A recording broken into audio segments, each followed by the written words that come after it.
Mesdames et messieurs, bonjour. La lutte contre les changements climatiques se fait à travers plusieurs moyens et en s'attaquant à plusieurs facteurs. Parmi ceux-ci, nous pourrons citer la désertification. Le problème est tellement préoccupant qu'il fait l'objet d'une conférence mondiale qui se déroule chaque 2 ans sous l'égide des Nations Unies. En 2024, nous avons assisté à plusieurs conférences des parties, notamment celle sur la désertification et la dégradation des sols.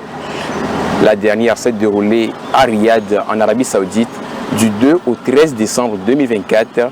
Et dans ce nouveau numéro de votre émission sur les changements climatiques, nous revenons sur la participation du Togo à ce rendez-vous mondial. Pour en parler, nous recevons pour vous le lieutenant-colonel Abdou Mensa, point focal de la Convention cadre des Nations Unies sur la lutte contre la désertification. Mon colonel, bonjour et merci d'accepter notre invitation. Bonjour. D'accord.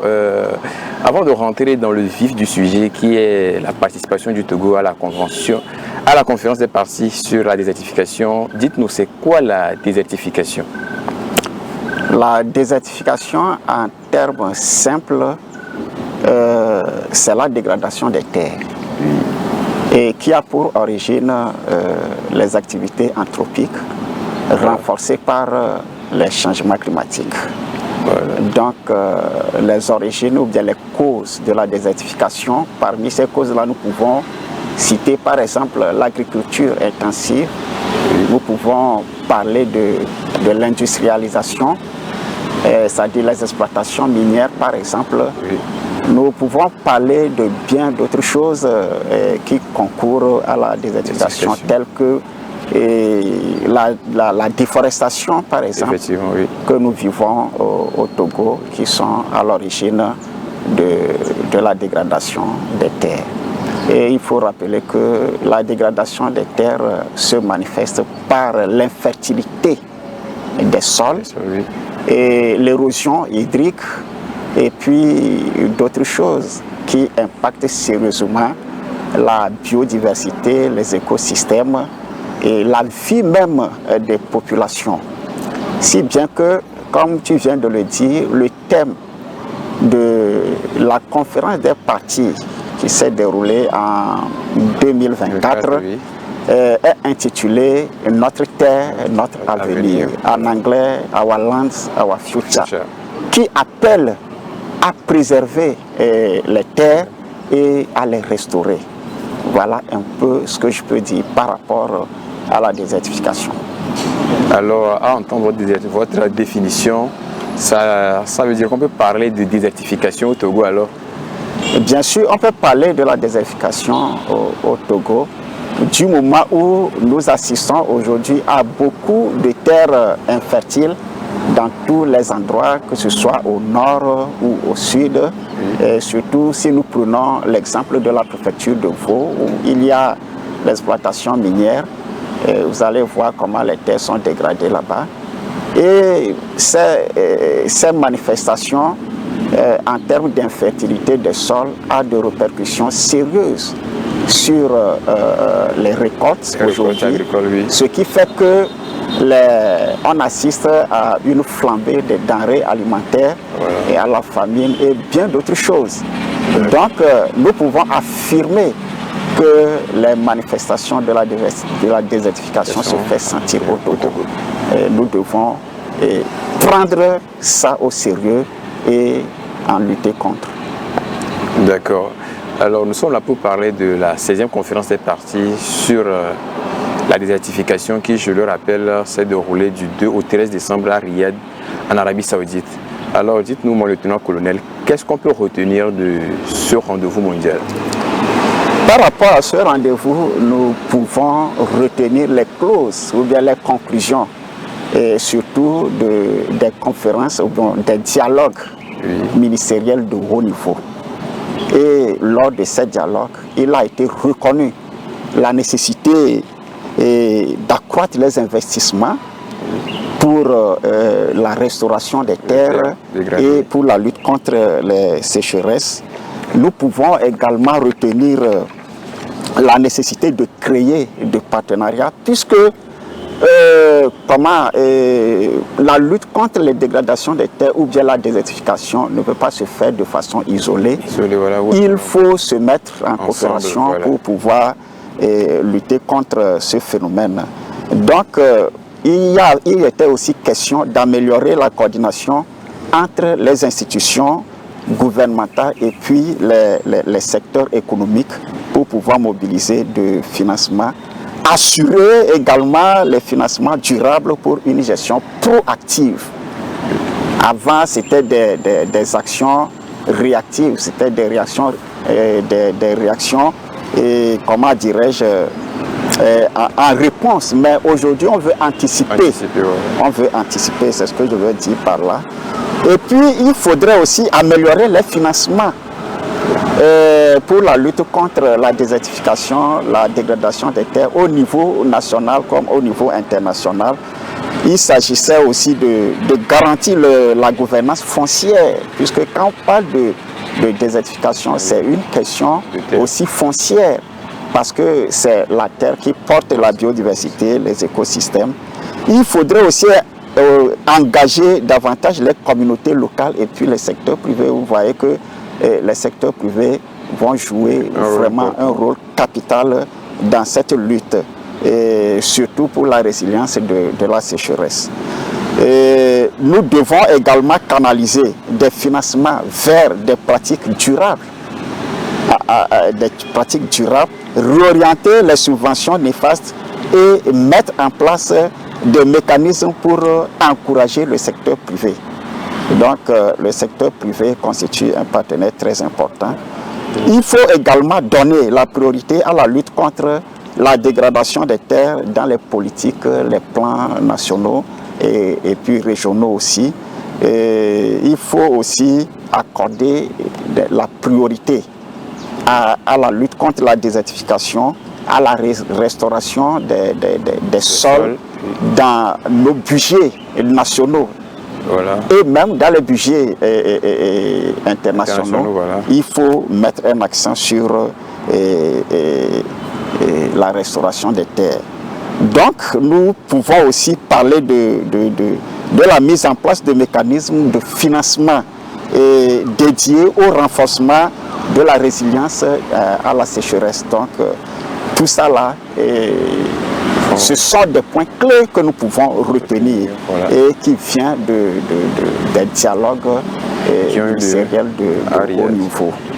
Donc, en dehors de ça, nous pouvons aussi retenir que en tout, 36 décisions ont été adoptées.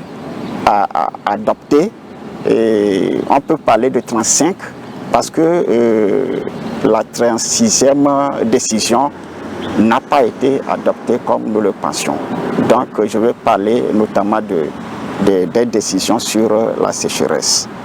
Okay. Et puis au niveau des déclarations, nous pouvons aussi retenir principalement la déclaration du vice-ministre saoudien de l'environnement qui a annoncé un partenariat qui devrait être soutenu avec 50 millions de dollars pour soutenir la lutte contre la dégradation des terres et la sécheresse.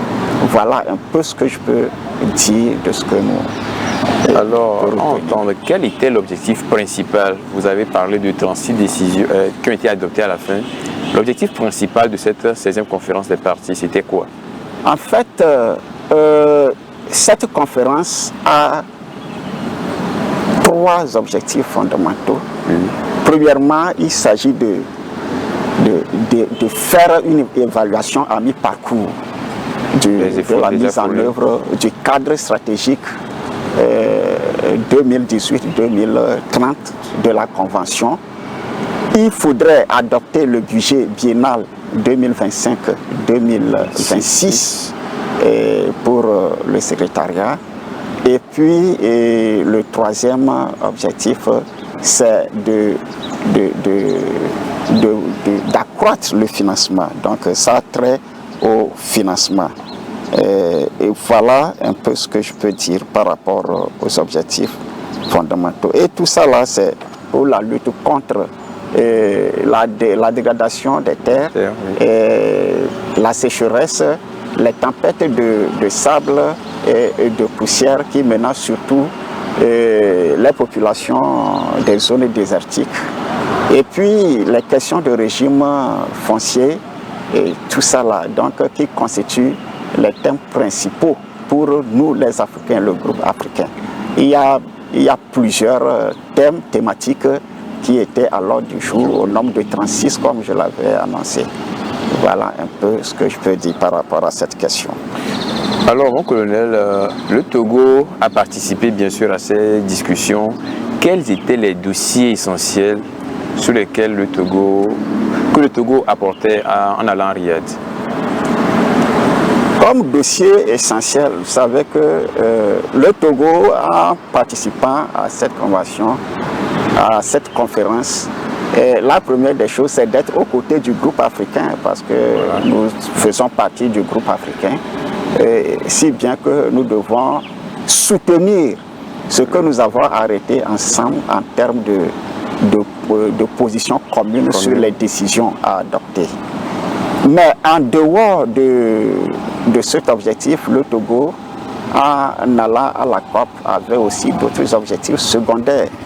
Et ceux qui concernent la mobilisation du financement. Voilà. Donc, il fallait aller, pour pouvoir mobiliser les financements, il faut faire des communications.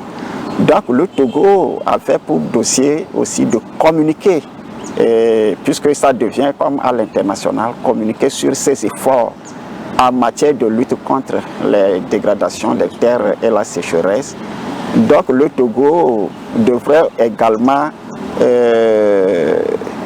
montrer comment il s'est engagé pour la lutte contre ces phénomènes et puis présenter les résultats à mi-parcours du projet, le projet qui est en train de se dérouler présentement au nord du Togo, projet gestion durable des terres et des écosystèmes des zones semi-arides du Togo. C'est le FEM 7, c'est le FEM qui a financé ça. Il fallait montrer ces résultats et puis attirer encore plus d'attention et attirer l'attention du bailleur pour les prochains financements, notamment le FEM 9 à venir. Donc il y avait beaucoup de choses. Il faut aussi profiter de l'occasion pour contacter d'autres partenaires qu'on pouvait rencontrer là-bas et discuter avec eux afin d'attirer leur attention et mobiliser des financements pour la mise en œuvre des initiatives en matière de restauration des terres. Voilà. Alors, ça veut dire que le Togo avait plusieurs choses à faire. Et comment s'est faite la participation du Togo pendant tous ces jours de la conférence? Donc, comme je l'ai tantôt dit, le Togo a vraiment participé à cette conférence à travers le soutien des positions du groupe africain, surtout en ce qui concerne la sécheresse qui nous menace actuellement. Tout le monde a senti depuis 3 ans, je crois, au moins, les effets de la sécheresse au Togo. Donc, le Togo a été vraiment actif sur ce point. Et le Togo, dans ces 2 déclarations qu'il avait faites lors des plénières,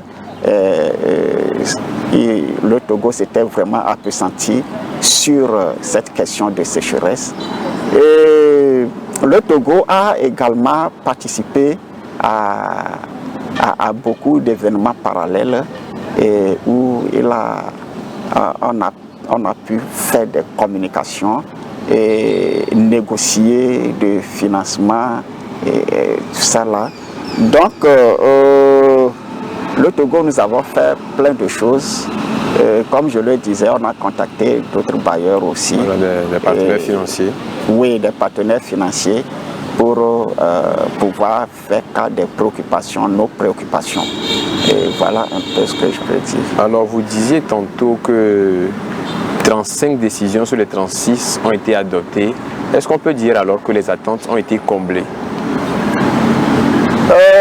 les attentes ne sont pas vraiment complètes parce que, comme je le disais tantôt, les décisions sur la sécheresse, pour le groupe africain, il s'agit d'adopter un protocole, c'est-à-dire un instrument juridique contraignant pour pouvoir accroître le financement pour la résilience à la sécheresse. Mais ce qu'il faut noter est que les négociations sur ce protocole ont été vraiment houleuses et ces négociations qui ont été parmi les plus dures, les plus longues.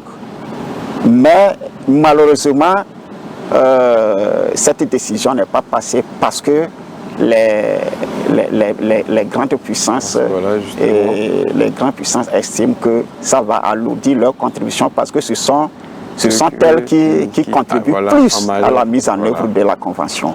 Donc ils ont résisté, ils n'ont pas voulu entendre parler d'instruments juridiques contraignants et c'est là où nous avons échoué. Voilà. Donc justement, la COP s'est soldée, disons, par un échec, malgré une prolongation, je pense, de la durée initiale. Alors, quelle est votre appréciation de cet échec? Est-ce que selon vous, tout a été négatif ou on peut retenir quelque chose de positif, malgré l'échec final? Bon, l'échec dont nous parlons, c'est par rapport à notre plus grande position commune, c'est-à-dire de l'Afrique. Et cette position même a été partagée par la région Asie, qui sont également menacés par les dégradations des terres, les problèmes de dégradation des terres et de sécheresse. Et nous tous, on était d'accord qu'il fallait obligatoirement avoir le protocole. Et malheureusement, ça n'a pas été le cas, comme je l'ai tantôt dit.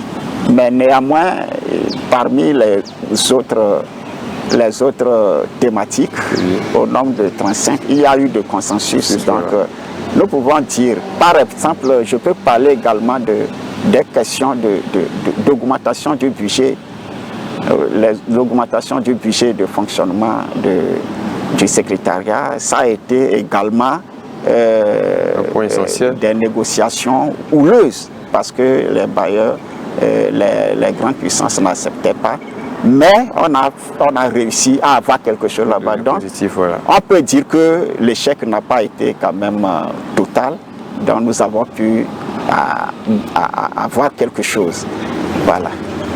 Alors, vous avez empiété sur ma prochaine question, mais là, je m'apprête à vous poser une question de savoir quels sont les efforts déjà menés au Togo pour lutter contre la désertification et la dégradation des sols. Ok, merci pour cette question. Et par rapport aux efforts du Togo, il y en a beaucoup. Le Togo s'est engagé dans plusieurs choses, notamment dans le reboisement intensif. Justement. Donc le Togo s'est engagé dans sa politique forestière à étendre sa couverture forestière à 26% à l'horizon 2030. Et cette vision a été soutenue par l'ambition du chef de l'État de reboiser 1 milliard de plants à l'horizon 2030. Donc le Togo s'est engagé également à aménager 35 000 hectares des domaines privés. Et puis, sur le plan international, je veux parler de Affaires 100, c'est-à-dire l'initiative africaine de restaurer au moins 100 millions d'hectares à l'horizon 2030. Le Togo s'est également engagé là-bas à réaliser 1,4 million d'hectares à l'horizon 2030. Donc il y a beaucoup d'initiatives qui sont en cours. Les projets actuellement qui sont en cours, la GDT que je viens de citer par exemple, et beaucoup d'autres choses. Les engagements, il y a la stratégie RED+, qui a été élaborée, adoptée en 2018 et beaucoup d'autres choses. Le Togo il faut dire que le Togo est vraiment à l'œuvre en matière de restauration des terres. Alors, mon colonel, vous parlez tantôt des efforts déjà menés par le Togo et qui sont déjà louables. Quels sont les chiffres clés qu'on peut retenir par rapport à ces efforts-là? Bon, en matière de chiffres, nous pouvons parler de l'ambition. Oui. L'ambition gouvernementale de reboiser 1 milliard de plans à l'horizon 2030 pour soutenir la vision de la politique forestière du Togo dans lequel l'État s'engage à étendre la couverture forestière à 26% à l'horizon 2030. Le Togo a pour vision également de restaurer 1,4 million d'hectares d'ici 2030 dans le cadre de l'initiative africaine de restauration de 100 millions d'hectares à l'horizon 2030. Donc, en dehors de ça, le Togo envisage de créer 117 forêts communales. Ça veut dire une forêt communale dans chaque commune. Et puis, au niveau des cantons, appuyer la création de 400 forêts cantonales et puis promouvoir l'aménagement de 35 000 hectares au niveau des domaines des particuliers. Voilà, donc au niveau des aires protégées, vous savez que les aires protégées sont considérées comme des greniers de la biodiversité parce que c'est des zones sécurisées. Donc le Togo, eu égard aux envahissements des aires protégées, le Togo s'engage à restaurer et à sécuriser 578 000 hectares dans ces aires protégées-là. Donc voilà tant d'actions que le Togo est en train de mener. Et si nous voulons étendre un peu, nous pouvons parler également de la promotion, de la création des ZAP. Les ZAP au niveau du ministère, ministère de l'Agriculture, qui sont des mesures pour freiner la déforestation et la dégradation des terres. Vous savez, quand il y a la déforestation, ça s'accompagne naturellement par la dégradation des terres. Voilà. Et nous espérons que les moyens seront mis et la volonté des populations également permettront d'atteindre ces objectifs. C'est notre souhait. Alors disons que 2030 c'est dans 5 ans et qu'il y a beaucoup de travail à faire alors pour atteindre les objectifs fixés.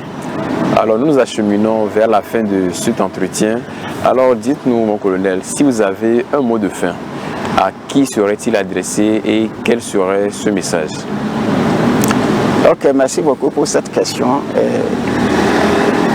Mes exhortations vont principalement aux communautés, disons à la population tout entière, puisque le gouvernement est en train de jouer sa partition.